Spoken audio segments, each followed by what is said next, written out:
नमस्कार। आप सुन रहे हैं accessible pigeon society YouTube channel. मैं आपका मित्र अभिषेक यादव।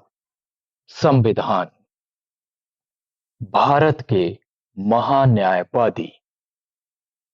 अनुच्छेद 76 भारत का महान्यायवादी अटॉर्नी जनरल। खंड 1 राष्ट्रपति उच्चतम न्यायालय का न्यायाधीश नियुक्त होने के लिए अर्हित किसी व्यक्ति को भारत का महान्यायवादी नियुक्त करेगा।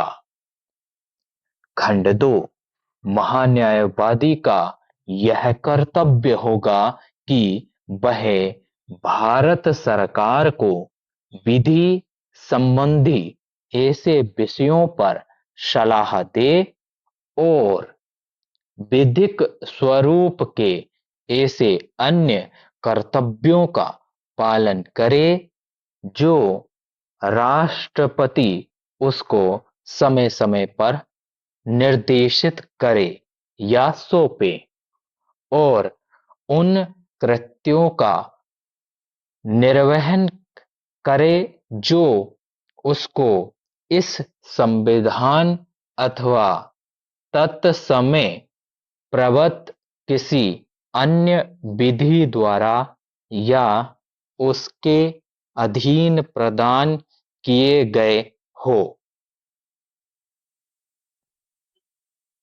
खंड 3 महान्यायवादी को अपने कर्तव्यों के पालन में भारत के राज्य क्षेत्र में सभी न्यायालयों में सुनवाई का अधिकार होगा। 4 महान्यायवादी राष्ट्रपति के प्रसाद पर्यंत पद धारण करेगा और ऐसा पारिश्रमिक प्राप्त करेगा जो राष्ट्रपति अवधारित करे। महान्यायवादी केंद्र सरकार का वकील होता है। केंद्र सरकार के अंतर्गत सभी केंद्रीय मंत्री आ जाते हैं। यह केंद्र सरकार का प्रथम विधि अधिकारी अथवा कानूनी सलाहकार होता है। महान्यायवादी संसद की कार्यवाहियों में भाग लेता है, किंतु संसद का सदस्य नहीं होता है। इस कारण मतदान भी नहीं दे पाता है, किंतु संसद में अपना भाषण दे सकता है। केंद्र सरकार पर किसी भी प्रकार के मुकदमों को महान्यायवादी लड़ता है और उन्हें वेतन भारत की संचित निधि से नहीं मिलता है, बल्कि प्रधानमंत्री कोष से दिया जाता है। महान्यायवादी भारत सरकार के विरुद्ध मुकदमे को छोड़कर वह निजी व्यक्तियों के मुकदमों की वकालत भी कर सकता है। भारत के लिए सॉलिसिटर जनरल देश का दूसरा कानून अधिकारी है जो अटॉर्नी जनरल अर्थात महान्यायवादी की सहायता करते हैं। सॉलिसिटर जनरल की मदद के लिए 4 एडिशनल सॉलिसिटर जनरल भी होते हैं। अटॉर्नी जनरल के विपरीत सॉलिसिटर जनरल भारत सरकार को कानूनी सलाह नहीं देते हैं। उनका कार्य भारत संघ की ओर से अदालतों में पेश होने तक ही सीमित है। सॉलिसिटर जनरल ये हाई कोर्ट के जज की योग्यता के होते हैं और हाई कोर्ट व जिला कोर्ट में मुकदमा लड़ सकते हैं। एडिशनल सॉलिसिटर जनरल ये जिला कोर्ट के जज की योग्यता के होते हैं और जिला कोर्ट में ही मुकदमा लड़ सकते हैं। महाधिवक्ता एडवोकेट जनरल यह राज्य सरकार का वकील होता है और मुख्यमंत्री की सिफारिश पर राज्यपाल द्वारा नियुक्त होता है।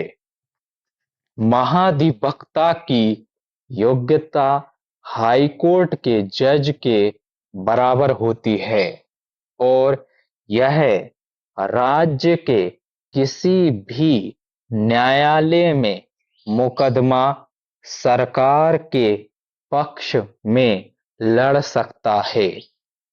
ये राज्यपाल के प्रसाद पर्यंत अपना पद धारण करता है और निजी व्यक्तियों का मुकदमा भी केवल राज्य सरकार के विरुद्ध छोड़कर लड़ सकता है। अनुच्छेद 77 भारत सरकार के कार्य का संचालन। खंड 1 भारत सरकार की समस्त कार्यपालिका कार्यवाही राष्ट्रपति के नाम से की हुई कही जाएगी। खंड 2 राष्ट्रपति के नाम से किए गए और निष्पादित आदेशों और अन्य लिखतों को ऐसी रीति से अधिप्रमाणित किया जाएगा जो राष्ट्रपति द्वारा बनाए जाने वाले नियमों में विनिर्दिष्ट की जाए और इस प्रकार अधिप्रमाणित आदेश या लिखत की विधि मान्यता इस आधार पर प्रश्नगत नहीं की जाएगी कि वह राष्ट्रपति द्वारा किया गया या निष्पादित आदेश या लिखित नहीं है। खंड 3 राष्ट्रपति भारत सरकार का कार्य अधिक सुविधापूर्वक किए जाने के लिए और मंत्रियों में उक्त कार्य के आवंटन के लिए नियम बनाएगा। अनुच्छेद 78 राष्ट्रपति को जानकारी देने आदि के संबंध में। प्रधानमंत्री के कर्तव्य।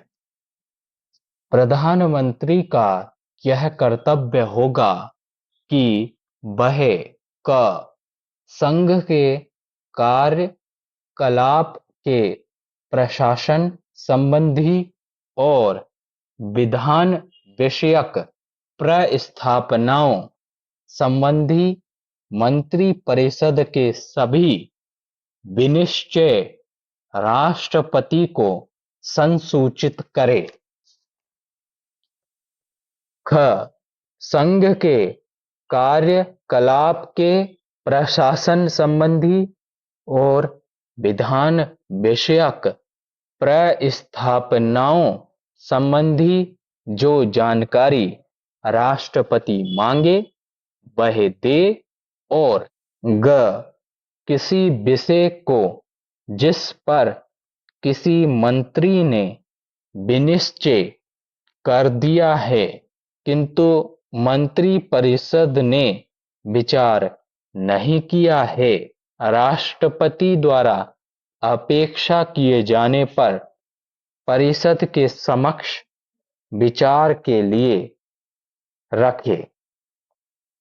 अनुच्छेद 78 के कारण ही प्रधानमंत्री को मंत्रिपरिषद व राष्ट्रपति की बीच की कड़ी कहा जाता है।